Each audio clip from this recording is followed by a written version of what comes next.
गीता में अर्जुन को स्वयं भगवान कह रहे हैं कि उस परमेश्वर की शरण में जा, उसके लिए उन संतों के पास जा जो तत्वदर्शी हो। इसी प्रकार हजरत मोहम्मद को उनका अल्लाह कह रहा है कि कोई और पूर्ण परमात्मा है, उसको पाने के लिए उन तत्वदर्शी संत की तलाश कर। वो प्रभु कौन है, ये जानने के लिए कृपया अवश्य सुनिए जगत गुरु तत्वदर्शी संत रामपाल जी महाराज के अमृत वचन। चरण कमल में राखियो मैं बांधी जाम गुलामी, राम नाम रटते रहूं जब लग गट में प्राण, कबहु तो दीन दयाल के जनक पड़ेगी कहानी।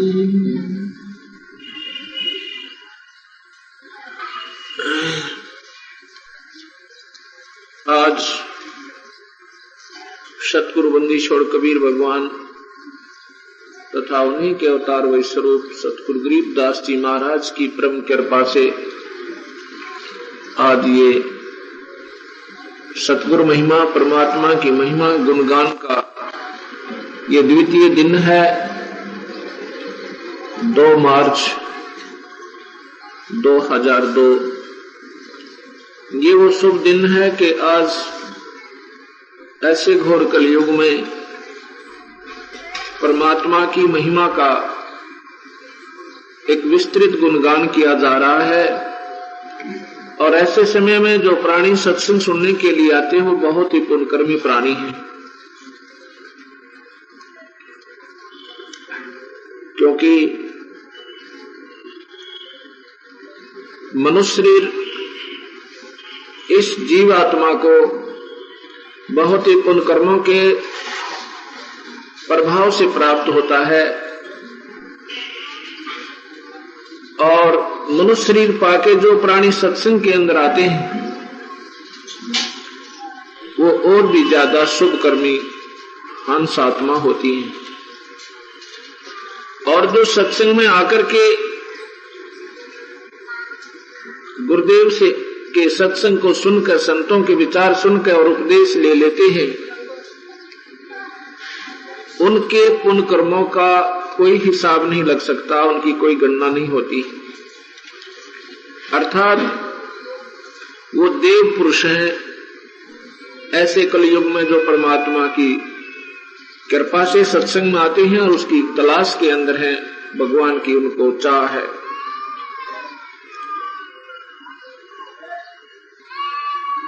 सभी संत और सभी शास्त्र यही प्रमाण देते हैं कि ये मनुष्य शरीर इतना सस्ता नहीं है जितना आपने सोच रखा है।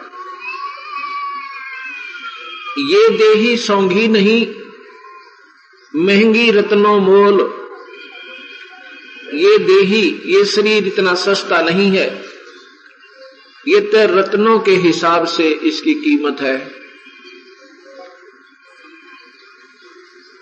मनुष्य शरीर से हमने क्या करना है, इसका मुख्य उद्देश्य क्या था, ये संत और शास्त्र ही हमें प्रमाण दिया करते हैं। हम संसारिक व्यक्तियों के साथ रहते हैं, उन बेचारों ने केवल अपनी रोटी और रोजी का ही विशेष ज्ञान होता है, अन्य ज्ञान वो नहीं दे सकते आपको। जो विशेष ज्ञान हमने चाहिए वो संत और शास्त्र देते हैं। शास्त्रों को आप संतों के बिना समझ नहीं सकते। गुरु बिन किन्हें न पाया ज्ञाना, और ज्यों थोथा बुझ छड़े किसाना।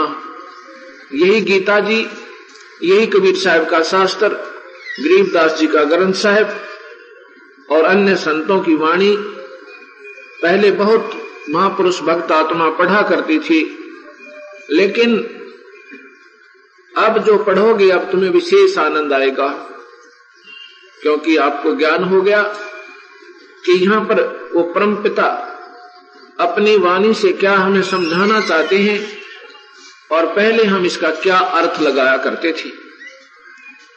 तब ये आत्मा की खुराक इस आत्मा को श्रेष्ठ मिलेगी और फिर ये आत्मा उस परम पिता को पाने के लिए तड़प उठेगी। और जिनकी आत्मा जाग गई उन्होंने अपने तन मन और धन की परवाह नहीं करी उस ईश्वर को पाने के लिए। रात्रि में कल आप सत्संग सुन रहे थे कि और बात तेरे काम नहीं आवे, संतों सरने लाग रे, और क्या सोवे गफलत में बंदे, जाग जाग नर जाग रे। जागना कौन कैसे है और सो कैसे रहे थे? हम सो रहे थे अज्ञान अंधेरे में, इस मोह ममता की निंद्रा के अंदर। हमने केवल अपनी संतान और संपत्ति और अपनी रिश्तेदारी, अपनी रोटी और रोजगार यही दिखाई दे था और कुछ नहीं दिखाई देता। इससे आगे हम नहीं जागे थे और ज्यादा शाम ने फिर एक गुटी ला लेते, कोई ताश खेल लेता। अब पता चला कि मनुष्य शरीर ऐसे बर्बाद करने का नहीं था। रोजी और रोटी के साथ साथ ईश्वर की आराधना उससे भी ज्यादा उत्तम थी, अति आवश्यक थी। ये ज्ञान संत ही दिया करते हैं और जब हम सत्संग में आते हैं तो फिर हम जागते हैं। इस तन सराय में जीव मुसाफिर, ये शरीर एक चलती फिरती धर्मशाला है और ये इस शरीर में एक जीव है, उसको विशेष रूप से ये अलॉट है। उस जीव आत्मा को ये मिली हुई है और ये इसलिए मिला था इसको कि आप इससे अपने व्यापार बिजनेस को बढ़ाना है। इस धर्मशाला में रह के ये किराए पे मिली है हमें। जितना हम अपना पुण्य वहां जमा करा कर आए हैं, इतने दिन के लिए हमें मिला है ये। इसके बाद ये छीन लिया जाएगा जबरदस्ती, आपके पास नहीं रहेगा। इसमें हमने जो करना है, इससे जो काम करना था, इस धर्मशाला में रह के हमने यहाँ जो व्यापार करना था उसको हम भूल गए और ये टोटा हमें इतना हानिकारक होएगा कि वो परमात्मा जिसने हमें अपनी पूंजी देकर के यहाँ भेजा था कि इस सौदे को बढ़ाना है आपने, हम बढ़ा करके ना के घटा रहे हैं, बढ़ा नहीं पा रहे। जब हम संतों के शरण में आते हैं तो हमने इस सौदा करने के तरीके का ज्ञान होता है और फिर हम जाग जाते हैं और फिर हम अपने उस मूल काम को पूरा कर जाते हैं। कौन कौन जागे, कैसे जागे, ये आपको सत्संग के माध्यम से ये 5 दिनों में सारा सुनाया जाएगा। इस तन शराब में जीव मुसाफिर करता रहे दिमाग रे, रात बसेरा कर ले डेरा चले सवेरा त्याग रे। ये सारा जीवन एक रात्रि है, इसमें हम ये सौपन देख रहे हैं और जब ये सौपन टूट जाएगा यानी ये शरीर समाप्त होगा, जब हम यहां से चलेंगे, सुबह उठकर जैसे प्राणी रात्रि में सौपन देखा हुआ ढूंढता है कि मैंने क्या देखा था, मैं कहां था, वो क्या वस्तु है, वो कहां गई, अब मेरी सारी वस्तु जो मैंने सपने में प्राप्त थी,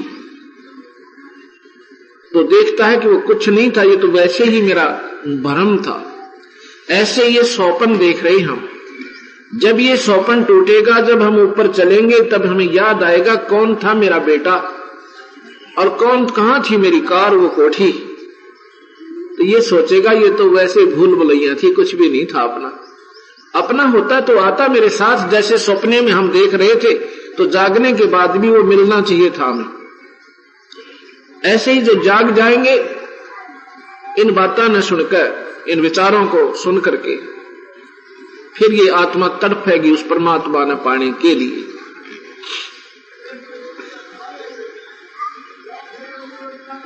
फिर कहते हैं कि इस तन सरा में जीव मुसाफिर करता रहे दिमाग रे, यानी अपने ही अटकलों से आप ही अपने ही हिसाब से ये जीव विचार विमर्श करता रहता है। जैसे आप रोजाना पेपरों में भी पढ़ो और वैसे भी कहीं रिश्तेदारी में कहीं ना कहीं आपको जरूर सुनने को मिलता है कि वहां पर एक्सीडेंट हुआ, इतने व्यक्ति मारे गए। वो भी बेचारे ये सारे हिसाब लगाकर चले थे। कोई व्यापार में जा रहा था, कोई रिश्तेदारी में, कोई बच्चे के अपने बच्चों के संयोग जोड़ने के लिए रिश्ते के लिए जा रहा था और रास्ते में एक्सीडेंट में समाप्त हो गई। अब ये विचार करना है, जितने भी हमने अपने हिसाब लगा रखे थे वो व्यर्थ रहे और ये जीवन भी चला गया। जो कार्य था हमारा वो फिर भी अधूरा रह गया।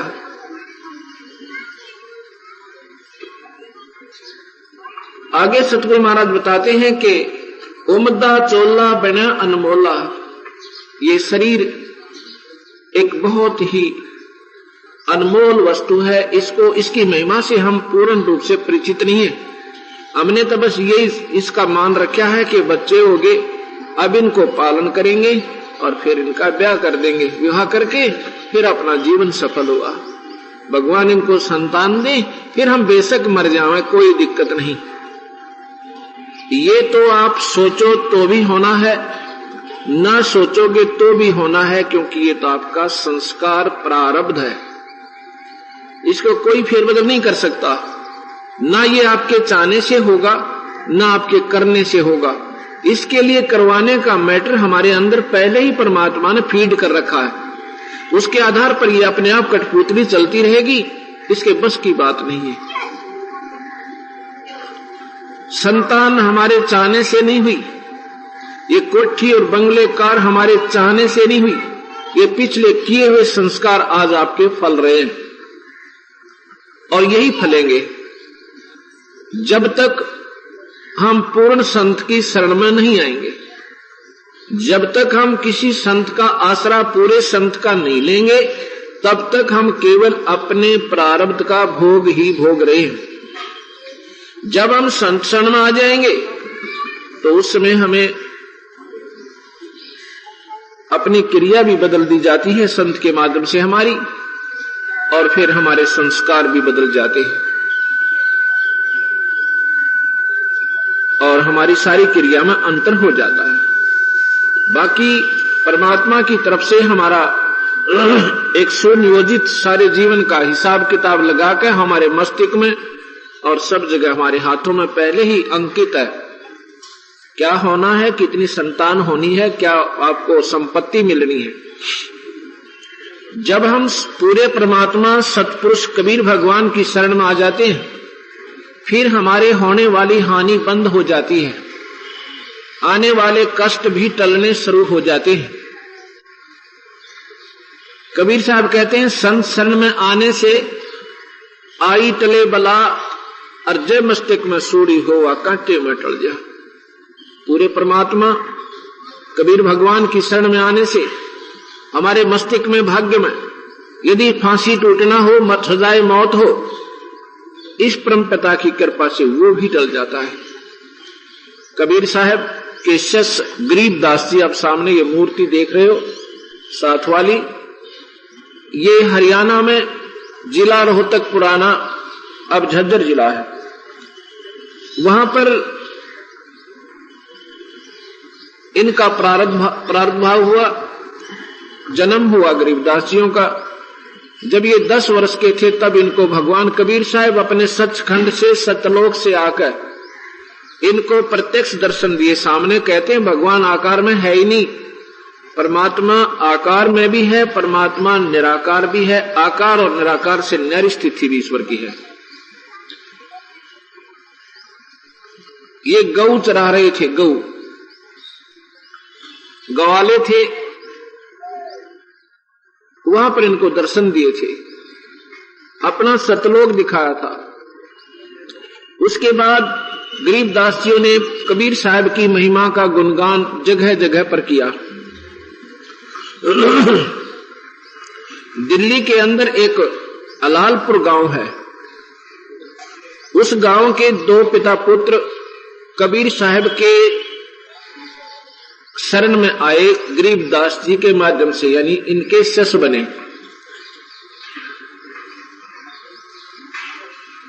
उनको एक मुकदमा चला, गरीबदास जी जा चुके थे शरीर छोड़कर। उनके ऊपर एक मुकदमा बन गया 302 का, यानी कत्ल का मुकदमा उनके ऊपर बन गया। मुकदमा चलता रहा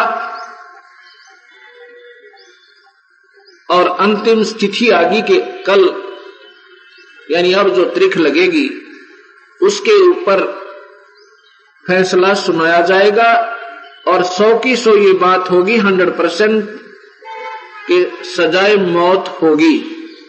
उनके वकील ने भी ये कह दिया कि अब बचाव का कोई साधन नहीं है। जब अपना ही वकील ये कह दे तो उसका पक्का प्रमाण होता है कि फांसी टूटना है। इस पर उसका पुत्र रोने लग जाता है, कहता पिताजी आज हमारे गुरुदेव होते तो हमें ये फांसी नहीं लगती। उनका पिताजी कहता पुत्र परमात्मा मरते नहीं, भगवान कबीर साहब हमारे साथ है, बेटा घबरा मत। और उनकी यही इच्छा है तो फिर क्यों चिंता करे पुत्र, उनके हुक्म बिना पत्ता नहीं हिल सकता। इसमें भी हमारा कोई भला है, मर जाने में भी, अगर उनकी इच्छा होगी तो।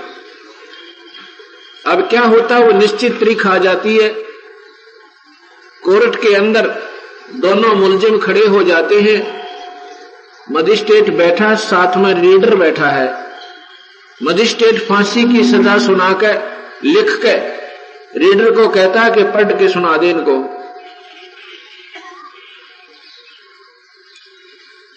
वो रीडर पढ़ के सुना रहा है। मजिस्ट्रेट ने लिखा था कि उनके दोनों के नाम लिखकर कहा, गांव सारा विवरण देकर इनको फलाने व्यक्ति के मर्डर के केस में सजाए मौत सुनाई जाती है। रीडर क्या पढ़ रहा है कि उन दोनों का नाम बोलकर फलाने गांव के फलाना पुत्र फलाना, फलाना पुत्र फला, इनको बाई इज्जत बरी किया जाता है। मजिस्ट्रेट कहता तेरा दिमाग खराब है क्या, तू क्या पढ़ रहा है? अक्के जनाब ने ऐसे ही लिखा इसमें। उसने फिर देखा, वो कागज फाड़ दिया, अपना फैसला फाड़ दिया, दोबारा फिर लिख दिया। कहता ये कैसे लिखागा मेरे से अनजान पने में। दोबारा फिर सुनता है, सुनाता है। मजिस्ट्रेट लिखता है कि इनको सजाए मौत दी जाती है, रीडर पढ़ता है कि इनको बाई इज्जत बरी किया जाता है। तीसरी बार फिर पढ़ के लिखता है, तीसरी बार फिर स्वयं सुनाता है। उसके सामने अक्षर चेंज हो रहे हैं। मजिस्ट्रेट देख रहा है, उसकी आंखों के सामने वो अक्षर एकदम बदल रहे हैं। मजिस्ट्रेट ने कहा भाई तुमने किसी संत का आसरा ले रखा है कि हाँ हम कबीर भगवान के चरणों में पड़े हैं, हमारे गुरुदेव गरीबदास जी थे। कहने लगे भाई जब तुम्हें वो बरी कर रहा है तो मैं फांसी नहीं दे सकता, मेरी क्या औकात है, तुम बरी हो। बोल सतगुरुदेव की। उसी दिन से उस मजिस्ट्रेट ने अपनी नौकरी से रिजाइन कर दिया कि परमात्मा है और वो जो चाहे सो कर सकता है। कबीर भगवान में ये शक्ति है, ये कर्म के दंड काट सकता है। अन्य किसी परमात्मा में ये शक्ति नहीं है, ना ब्रह्मा में, ना विष्णु में, ना शिव में, और ना ही ज्योत निरंजन ब्रह्म के अंदर। गरीबदास जी कहते मासा घटे न चल बधे, विधना लिखे जो लेख, और सच्चा सतगुर मेट के ऊपर मार दे मेघ। पूर्ण संत जब मिल जाएंगे हमारे भाग्य बदल देंगे। अगर हम कर्मों के दंड भोग भोग कर ही पूरा करेंगे तो कभी अंत नहीं आ सकता। ये तो कोई ऐसा संत मिला है जो हमारे इस कर्म के लेख न मिटाकर गंदे कर्म न, जैसे फसल में घास उग जावे तो वो फसल को प्रफुल्लित नहीं होने देता, उसको तो निकालना पड़ेगा, उसको काटना पड़ेगा। अब ऐसी एक दवाई चल पड़ी है कि उस घास में पानी के साथ डाल दे तो घास को जला देगी, फसल को नुकसान नहीं करती। ऐसे ही कबीर साहब का जो मंत्र है सतनाम, इससे वो पाप कट जाते हैं, ये पुण्य और ये अजब जाप सतनाम प्रफुल्लित होता है और जीव यहां से छुटकारा पा जाता है। इसलिए सतगुरु महाराज कहते हैं ये सौदा फिर नाही संतो, यो सौदा फिर नाही, यो सौदा, यो सौदा फिर नाही, ये सौदा फिर नाही रे संतो, लोहे जैसा ताव जाते हैं, लोहे है काया दे सराही संतो, यो सौदा फिर नाही, ये सौदा फिर नाही रे संतो, तीन लोक और भवन चतुर्दश, तीन लोक और सब जग सौदे आई रे संतो, ये सौदा फिर नाई, यो सौदा संतो, यो सौदा फिर ना, दुगने तिगने किए चौगने, दुगने तिगने किए चौगने, किन्हू मूल गवाई रे संतो, ये सौदा फिर नाई, यो सौदा फिर नाई रे संतो, यो सौदा फिर नाई। नर नारायण देह पाय के, नर नारायण देह के फिर 84 जाई रे संतो, यो सौदा फिर नाई, यो सौदा फिर नाई संतो, यो सौदा फिर नाई। जा सतगुरु की मैं बलिहारी, जा सतगुरु की मैं बलिहारी, जो जामन मरण मिटाई रे संतो, ये सौदा फिर नाई, यो सौदा फिर नाही रे संतो, यो सौदा फिर नाई। यो दम टूटे पिंडा फूटे, यो दम टूटे पिंडा फूटे, लेखा दरगाह माई रे संतो, यो सौदा फिर नाई, यो सौदा फिर नाही रे संतो, यो सौदा फिर नाई। उस दरगाह में मार पड़ेगी, उस दरगाह में मार पड़ेगी, जम पकड़ेंगे बाहिर संतो, यो सौदा फिर नाई, यो सौदा फिर नाही रे संतो, यो सौदा फिर नाई। कुल परिवार तेरा सकल कबीला, कुल परिवार तेरा सकल कबीला, मसलत एक ठहराई रे संतो, यो सौदा फिर नाही, यो सौदा फिर नाही रे संतो, यो सौदा फिर नाही। बांध पिंजरी आग धर लिया, बांध पिंजरी मरघट को ले जाही रे संतो, यो सौदा फिर नाई, यो सौदा फिर नाई रे संतो, यो सौदा फिर नाई। अग्नि लगा दिया जद लंबा, अग्नि लगा दिया फूक दिया उस ठाई रे संतो, यो सौदा फिर नाही, यो सौदा फिर नाही रे संतो, यो सौदा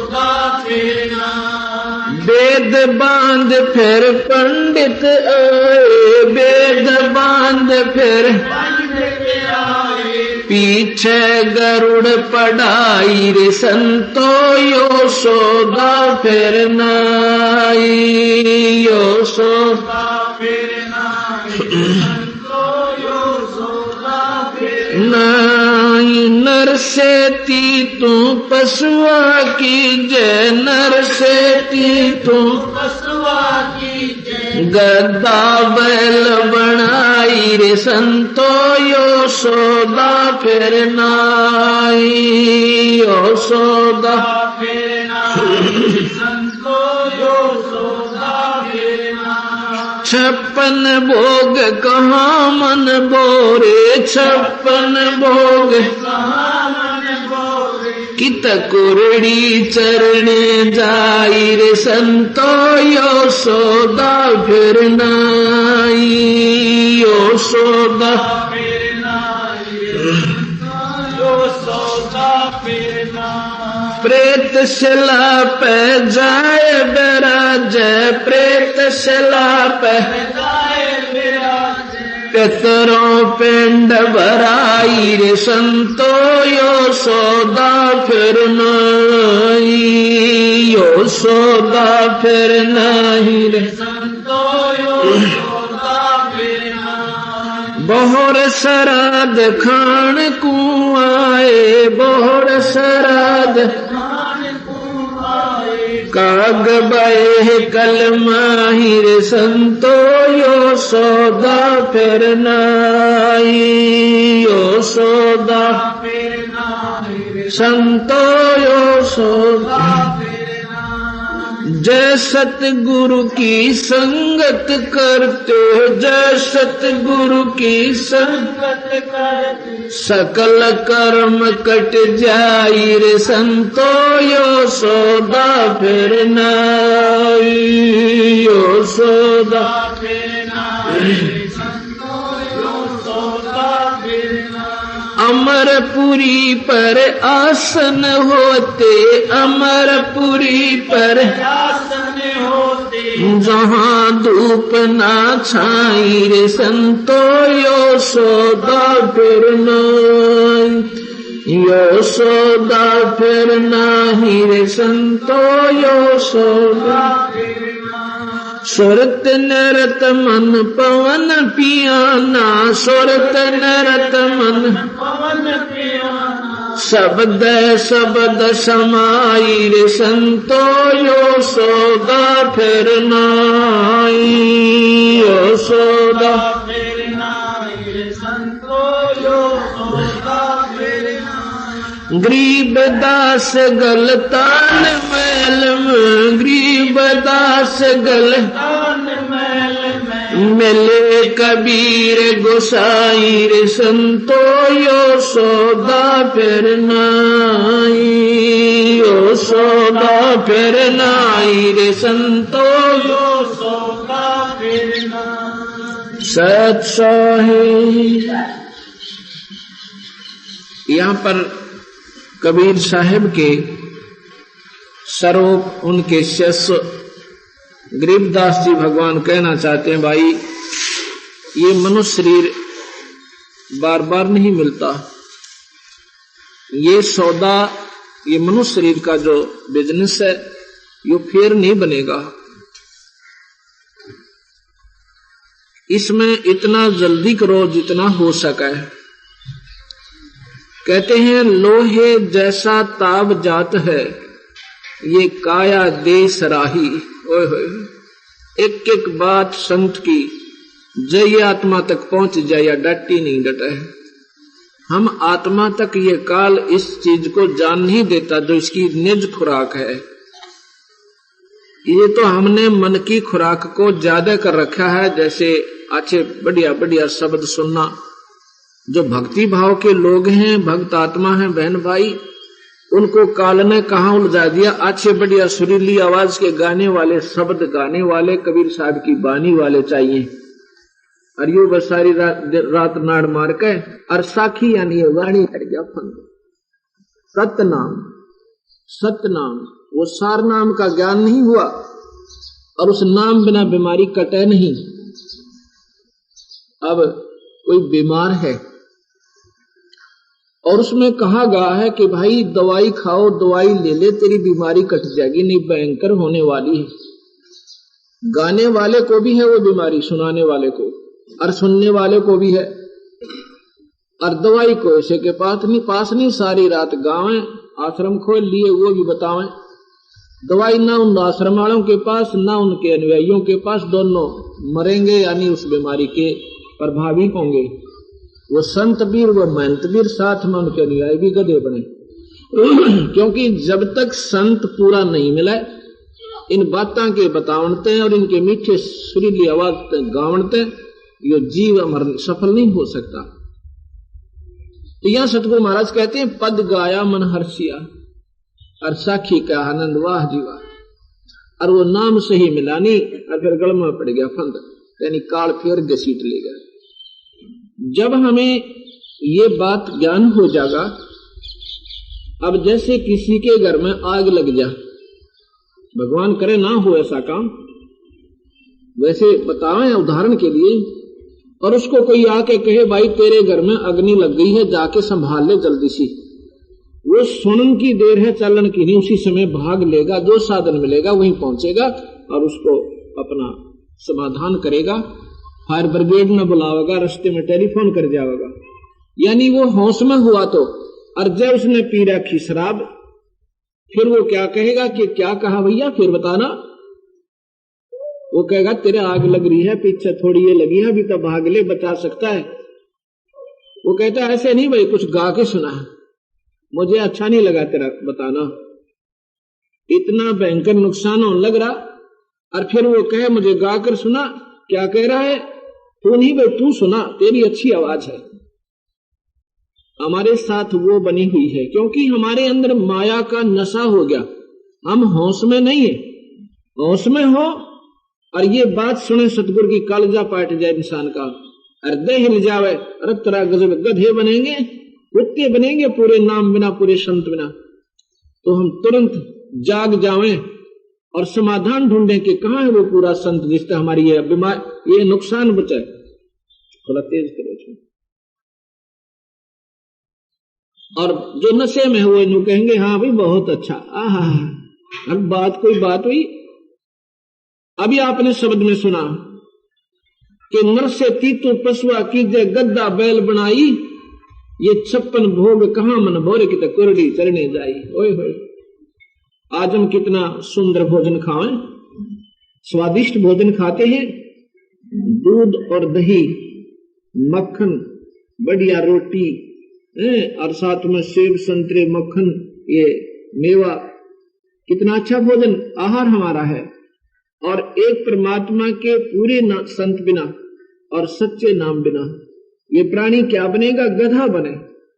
फिर कहें ये भोजन कहा मन बोरे, फिर तो कुरडी चरने जाई, वो गंध खाएगा। ओए होए होए होए, जब होश में हो, आप पर नशा नहीं है तो आप एकदम अर्धा हिल जाए आपका, लेकिन आपके ऊपर इस माया का दबाव बहुत ज्यादा है। सुन भी रहे हो, हाँ भी भर रहे हो, पर उसका समाधान नहीं ढूंढ रहे, अभी आपका नशा उतरा नहीं। कबीर साहब कहते हैं कबीर ये माया अटपटी भाई सब गट आनड़ी, और किस किस ने समझाऊं या कुएं बांग पड़ी है। काल ने तो इस कुएं में, संसार रूपी कुएं में माया की बांग गोट के गिर रखी है, मन पक्की। और जो भी उसने पी है एक प्रकार की उनकी गतिविधि, एक जैसा ही बोलना, वही स्थिति है सबकी। ये नशा उतरेगा, ये सतगुरु के इंजेक्शन लग गए या वाणी सुने, और फिर ये नशा हट जाएगा। फिर देखा इन प्राणियों को कहां से 650-700 किलोमीटर हरियाणा की संगत अपने कुर्बे न छोड़कर, अपने बच्चे काम न त्याग के इस परमात्मा के लिए आएगी। इनका नशा उतर गया। और जिनका नशा नहीं उतरे, यहाँ से दुकान छोड़कर नहीं आ सकते 2 घंटे खातर, और कल में चाहे कोई और नुकसान हो जाए, मन माने 1 हफ्ता मेडिकल में लौटे रहे, पैसे लागे और दुकान बंद हो जाए और दुख हो वो न्यारा, वो मंजूर है। पर परमात्मा के नियम हम 2 घंटे नहीं निकाल पाते, क्योंकि हमारे नशा है। वो नशा उतरे यहां से, यहां हम आ नहीं सकते, और जो यहां आ गए उनका नशा पक्का उतर जाएगा, उनका ये अंधेरा रह नहीं। वो फिर तुरंत यहाँ से पूर्ण कोशिश करेंगे उस परमात्मा को पाने की और अपना जन्म मरण का पीछा छुटवाने की। तो ये गाने और बजाने से परमात्मा प्रसन्न नहीं होता है। तो ऐसे ही अगर हमें कोई कहे, अभी आपने सुना होगा, अगर आप होश में हो और आपको कोई गा के सुना दे तुम्हारे आग लग गई, आपने दुख होगा, जो बौड़ी पूछ मेरे नुकसान हो रही है ना आनंद आ रहे हैं। जब तुम्हारा नशा उतर जाएगा, गावणी भी अपने बुरे लगन लग जाएंगे। एक वाणी भी मुख से जो स्वाभाविक उच्चारण होगी सतगुरु की हृदय में जाएगी और रोना होगा, ओए होए हम गधे बन जाएंगे, परमात्मा हे मालिक हे दाता पीछा छुटवाइए। जब नशा उतर जाएगा, अभी नशा उतरा नहीं आपका, इतना ही सुनते ही आपका वो आत्मा तड़प उठेगी इस नरक से निकलने की के लिए और पूरी कोशिश करेगी। इसमें बता रहे हैं कि ये लोहे जैसा ताव जात है और काया देश राही।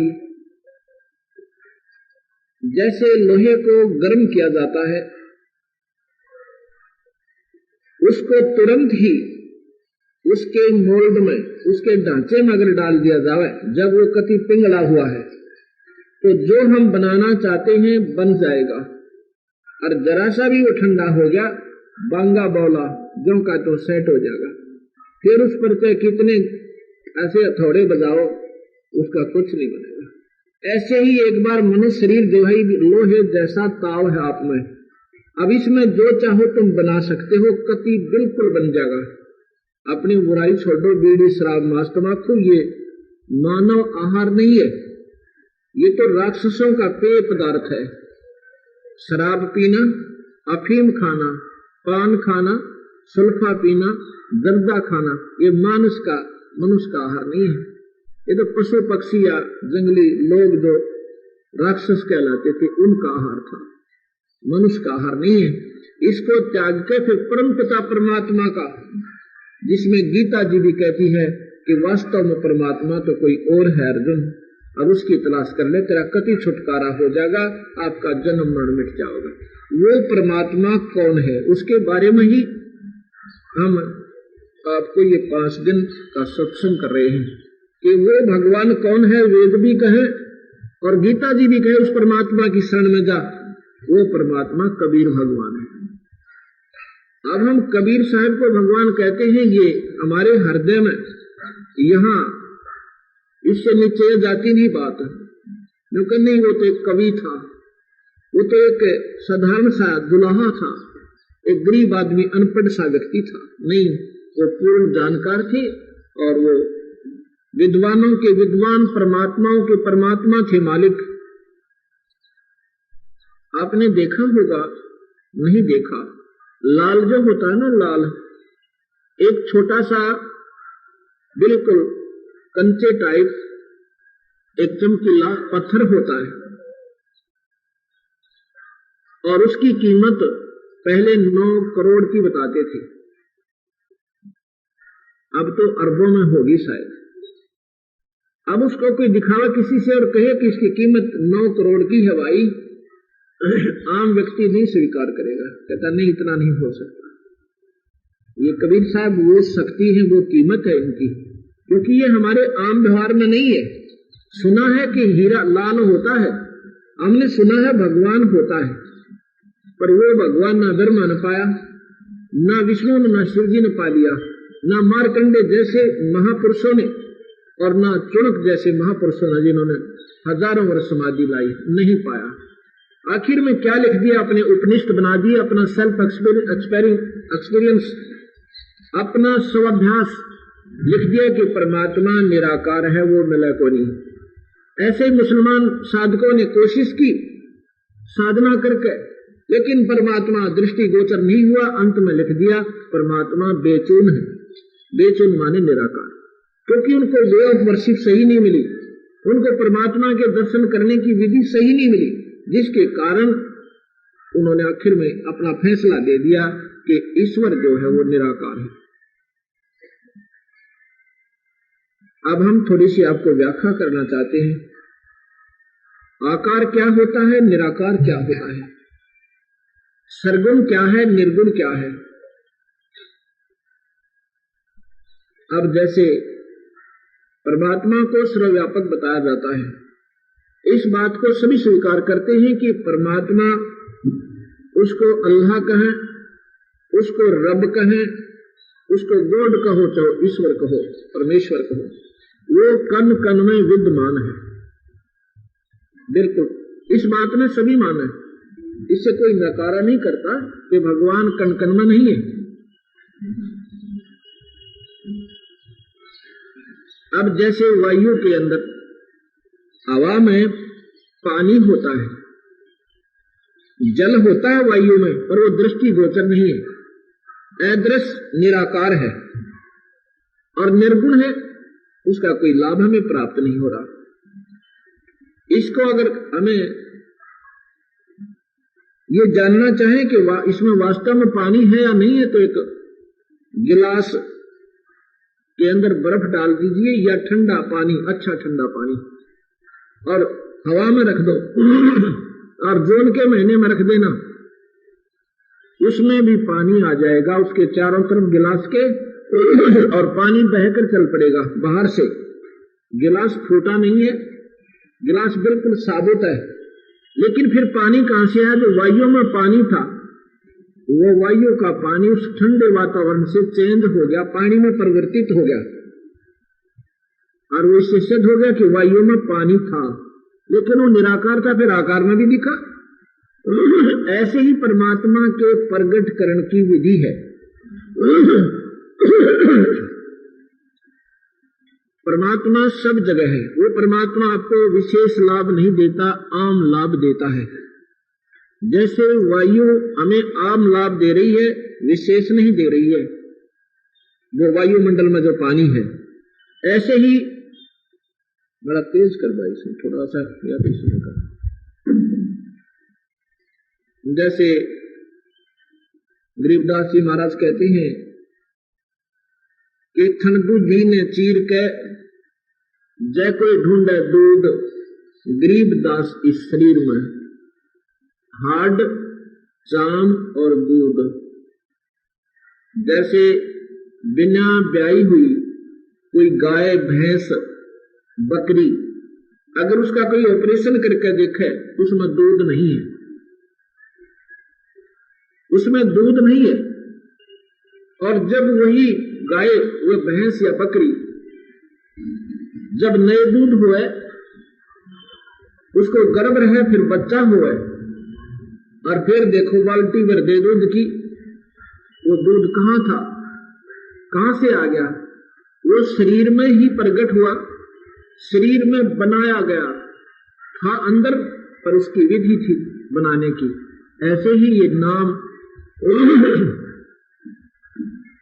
गरीबदास जी कहते हैं, थन दूधी में चीर के जय कोई ढूंढे दूध, गरीबदास इस शरीर में हड्ड चाम और दूध। फिर कहते हैं, हड्ड चाम की देह में अमृत दूध सर्वंत, गरीबदास शरीर में ऐसे है भगवंत। परमात्मा भी है शरीर में, पर वैसे नहीं आपको दर्शन होंगे उसके। कैसे होंगे? पूरे संत का नाम ले और फिर उस नाम का सेवन शुरू कर, उस नाम के प्रभाव से तेरे शरीर में वो भगवान प्रकट होगा। था तो पहले भी, पर उसकी विधि बिना वो बना नहीं। ऐसे ही जब हम निर्गुण और सरगुण समझेंगे, निराकार और आकार की व्याख्या समय समय आने पर आपको हम बताते रहेंगे। आज इतना ही समझेंगे। अब आगे चलते हैं कि दुगने तिगने करे चौगने किन्हू मूल गवाही,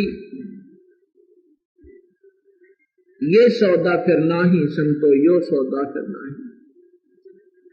दुगने तिगने किन्होंने किए? जिन्होंने पूरे संत की शरण मिल गई, नाम लिया और लेकर नाम, और जैसे गुरुदेव ने आदेश दिए और सिरदर की बाजी लगा दी, वो दुगने तिगने चौगने इस मनुष्य शरीर का ये सौदा कर देंगे।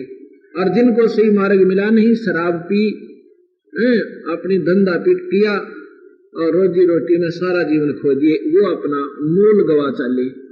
मूल गवाना तात्पर्य अपनी जो भगवान से हम श्वास रूपी पूंजी लेकर आए थे वह व्यर्थ खो दी। और जब ये पूंजी जिसके आधार पर हमने आगे सौदा बढ़ाना था, बिजनेस बढ़ाना था, वो खत्म कर दिया, वह पूंजी भी खा चुके, अर्थात हम वहां भगवान के दरबार में फिर मुंह लटकाएंगे। वहां जाकर हम बहुत पछताएंगे। उस समय कुछ नहीं बनेगा। यहाँ पर कबीर साहब कहते, अच्छे दिन पाछे गए गुरु से किया ना हेत, इब पछतावा क्या करे बिरा चिड़िया चुगगी खेत। वहां जाकर ये प्राणी बहुत पश्चाताप करे, रोता है समय को और कहता है भगवान या कौन बनी मेरे संग, ओए होए मत अनमोल जीवन को बर्बाद करके और यहां आ गया। फिर क्या प्रार्थना करेगा ये प्राणी? भगवान से कहेगा, हे परमात्मा एक बार मनुष्य शरीर मुझे फिर दे दो दाता, अब के गलती नहीं करूंगा, अब के मैं आपको इतना याद करूंगा, आपके चरणों में बहुत ज्यादा से ज्यादा समय लगाऊंगा। उस समय परमात्मा आपके सामने आपकी पिछले जन्मों की एक रील शुरू करेगा, एक फिल्म चलाएगा और कहेगा, ले पुत्र देख कितनी बार तुझे मनुष्य शरीर दिया मैंने, और जितनी बार भी तू आया तेरे ये ड्रामे थे, अब भी तू यही कर रहा है। और यहां से जाता है जब तो तू कहता भगवान तुझे भूलू नहीं, और वहां जाते भगवान भूला तू और सब कुछ याद किया। तूने शराब ढूंढ ली और फीम बना ली, सुल्फा ढूंढ लिया, आग डंगा ढूंढ लिया और फिल्म ढूंढ ली, किसी चाला बढ़िया। मैं ना ढूंढा तूने, मैं नहीं टोया तूने, अब बकवास करे कि तेरे सर पर लटपा जाएगा, गधा बनता दिखे, अब तू रो रहा है। वो सारी फिल्म देखकर जितनी बार हम आते हैं और फिर वापस खाली जोड़ी लेकर जाते हैं, तो फिर ये कहता है गलती हुई महाराज, अब बेटा यहाँ गलती का ही दंड भोगना पड़ता है, जा गधा बने, और फिर कभी तेरा मनुष्य शरीर होगा फिर देख लूंगा कितनी कमाई करेगा। ऐसे इतने नाटकबाजी करते योग खो दिए। यहाँ बंदी छोड़ कहते हैं, ये दम टूटे पंडा फूटे हो लेखा दरगाह माही, उस दरगाह में मार पड़ेगी तेरी दम पकड़ेंगे भाई। यम के दूत तेरी बाजू पकड़ कर ले जाएंगे यहाँ से। उसमें ना भाई छुटावे, ना बेटा छुटवावे, ना कोई राष्ट्रपति रिश्तेदार होता वो छुटवावे, उसमें केवल तेरा गुरुदेव छुटवावे। अगर तेने पूरा संत बना रखा है वहां तेरे साथ आएगा और कहेगा छोड़ दे भाई ये मेरे बच्चे हैं। कबीर साहब के हंस को यमदूत नहीं ले जाएंगे जो पूरे संत के संपर्क में आ गया, वैसे सूखे कबीर पंथ का फीत लगाते यमदूत नहीं छोड़ेंगे। जब हम पूरे संत की शरण में आकर उनसे संपर्क कर लेंगे और वो उस भगवान से आपका संपर्क करवा देगा, आपका नाम जोड़ देगा, फिर उस हंस के पास यमदूत नहीं आएंगे। उसको स्वयं कबीर भगवान अपने गुरुदेव के रूप में, आपके गुरुदेव के रूप में आके अपने साथ ले जाएंगे, यमदूत नहीं छेड़ेंगे। आगे सतगुरु बताते हैं कि जा सतगुरु की मैं बलिहारी जो जामन मरण मिटाही। मैं तो उस परमात्मा के ऊपर, उस संत के ऊपर बलिहारी हूं जो जन्म और मरण को समाप्त करवा दे। अब जन्म मरण आपने सुना कल गीता जी में कि जन्म मरण ना ब्रह्मा का मिटा, ना विष्णु का, ना शिव का, तो आम जीव का जन्म मरण कैसे मिट सकता है? क्योंकि साधना हम भगवान ब्रह्म तक की कर रहे हैं, ब्रह्म की साधना से जीव का जन्म मरण नहीं मिटता। कर्म आधार पर स्वर्ग, महास्वर्ग 84 लाख दुनिया जीव की बनी रहेंगी।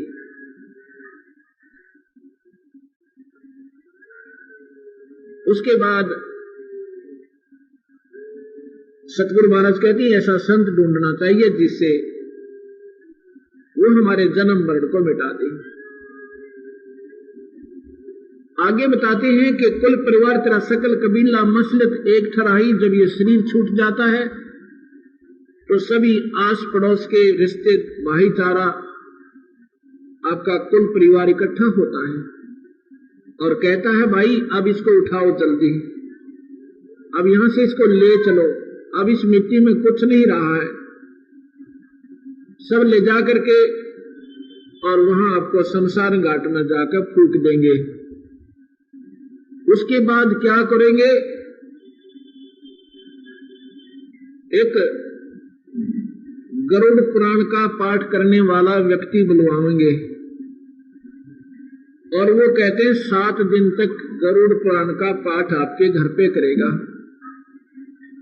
गरुड़ पुराण को एक बार वैसे पढ़कर देखो, उसमें ये लिख रखा है कि जब ये प्राणी बिना भगवान के भजन के यहां से जाता है, उसको यम के दूत पकड़कर इतने भयंकर रास्ते से ले जाते हैं, ये तौबा करता है तड़प तड़प कर पानी के लिए, खाने के लिए, और रोता है, हाहाकार मचाता है। वो दया नहीं करते, जितने भी बुरे कर्म कर रखे उनको सब दिखाते हैं कि तूने ऐसे जुल्म किए नादान। तो बंदी छोड़ कहते हैं अगर वो गरुड़ पुराण उस नादान प्राणी को जो शरीर छोड़कर जा चुका जब पहले पढ़वा देते तो बुरे कर्मों से बच जाता, उन कष्टों से बच जाता। अब क्या बने उसको, वो तो मर लिया और गधा बनने की तैयारी हो रही और पीछे गरुड़ पुराण का पाठ घर पर प्राणी करवा रहे हैं। कहते ये नाटकबाजी भाई किसने शुरू करवाई, ये पहले पढ़ाते उसको ताकि वो बुरे कर्मों से बच के और शुभ कर्म कर जाता, उसने काहे की आवश्यकता ना पड़ती, पूरे संत की शरण आ जाता। कहते हैं वेद बांध फिर पंडित आए पीछे गरुड़ पढ़ाई। उसके बाद क्या हुआ, गरुड़ क्यों पढ़ाया भाई, कि उसकी गति हो जाएगी, वो मुक्ति पा जाएगा। बंदी छोड़ कहते हैं ये 56 भोग कहाँ मन बोरे कि कुरडी चरने जाई। नर सेती तू पशुआ कीजे गद्दा बैल बनाई, ये 56 भोग कहाँ मन बोरे कि कुरडी चरने जाई।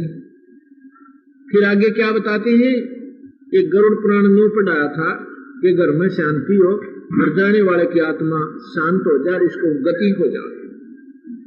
फिर क्या बताते हैं वो विद्वान पुरुष कहेंगे वो तो भाई प्रेत बन गया, अब वो तो प्रेत शिला पर पहुंच गया है, अब उसके जो है पिंड भरवाओ। क्या हो जाएगा कि उसकी गति हो जाएगी। चलो पिंड भी भरवा दिए, पिंड भरवा दिए, फिर कहते हैं अब श्राद्ध शुरू करो। श्राद्ध किस लिए, कि उसको स्वर्ग में ना खाना नहीं मिल रहा। भाई स्वर्ग में कहा हुआ जिसने खाना नहीं मिलता, जो स्वर्ग में गया है उसको वहां खाने की कमी कोई ना, वो तो स्वर्ग में गया ही नहीं है। जब तुम कह रहे हो कि उसको खाना नहीं मिल रहा, उसको पानी नहीं मिल रहा, तो बंदी छोड़ कहते हैं मान लीजिए आपकी बात को हम ऊपर रखते हैं कि पिंड भरवाने से उसकी भूत जोनी छूट जाएगी, प्रेत जोनी छूट जाएगी विधिवत अगर पिंड भरवा दिए गए तो, और फिर वो गधा बन जाएगा। बता के गति करवाई। यहां गरीबदास जी कहते हैं जय सतगुरु की संगत करते ओए होए ये सकल कर्म कट जाएगी। यदि पूरे संत कबीर भगवान के उपासक की शरण में आ जाते, ये तेरे सारे कर्म कट जाते, ना प्रेत बनना, ना गधा बनना, ना श्राद्ध की आवश्यकता और ना पिंड भरवाने, कुछ भी ना करना था। जय सतगुरु की संगत करते तेरे सकल कर्म कट जाई, और फिर क्या होता, सतलोक में पहुंच जाते, अमरपुरी पर आसन होते जहां धूप ना छाई। फिर आप सतलोक में पहुंच जाते जहां आपको कोई दुख नहीं है, वहां सुबह और शाम नहीं है, वहां एक न्यारी की रोशनी है जिसमें गर्मी को ना, दिन रात नहीं है, वहां पर तू सदा अमर रहेगा। हमने आकार में वहां रहना था, यहाँ पर हम नकली बना रखे हैं। काल भगवान ने ये नकली शरीर दिया, इसको फूंक देने के बाद इसकी राख भी पहचान में नहीं आओगी आपके, इसके ऊपर गधे लेटा करेंगे। ये नकली शरीर दिया हुआ, हमारा नकली स्वरूप बना रखा है, हमारा असली स्वरूप छुपा दिया काल भगवान ने, इसके अंदर दबा रखा है 5 आवरण चढ़ा के। अब उन इस नाम के अभ्यास से ये शरीर हमारे अंदर जो ऊपर हमारे कवर चढ़ा रखेंगे, धीरे धीरे सब अपने आप निकल जाएंगे, जैसे सांप कांचली छोड़ दिया करे। ये शरीर क्या होगा, जैसे कांचली सर्प ने छोड़ दी। इसकी उस सांप और कांचली की उसकी कैंचुली की तुलना करते हैं, इतना ही ये जीव आत्मा जो अंदर और है शरीर, ये शरीर उसके ऊपर ऐसे कवर है। इसके छूट जाने के बाद वो जीव नारा है, इसके बाद एक और कवर है जिसको सूक्ष्म शरीर कहते हैं। फिर एक कारण शरीर है, एक महाकारण शरीर है, फिर कवल्य शरीर है। और ये पांचों जब इस नाम के अभ्यास से अपने आप निकलते चले जाएंगे, खिसकते चले जाएंगे, और फिर हमारा असली स्वरूप आ जाएगा, हम सतलोक चले जाएंगे। आएंगे कैसे? वो नाम अभ्यास कर सतगुरु की शरण में रहने से ये सभी छुटकारे, ये बंधन आपके पांचों कट जाएंगे और फिर सतलोक चले जाओगे। कहते हैं सुरत नृत मन पवन पियाना शब्द शब्द समाई, और गरीब दास गलतान महल में मिले कबीर गोसाई। कहते मुझे तो अपने कबीर गुरु रूप भगवान मिल गए और उन्होंने हमें ये सतमार्ग बता दिया। हम तो भाई मस्त हैं, ना गधे बनना, ना 84 में जाना, ना पिंड भरवाने, ना फूल उठवाने, अपने सतलोक में चला जाना। एक समय की बात है, क्योंकि परमात्मा को चाहने वाली आत्माओं की कमी नहीं है, लेकिन रास्ता ठीक ना मिलने से ये कोशिश करके भी आखिर में निष्फल होकर चली जाती है। रास्ता मिले संतों से और संत सच्चाई कह नहीं पा रहे। आपने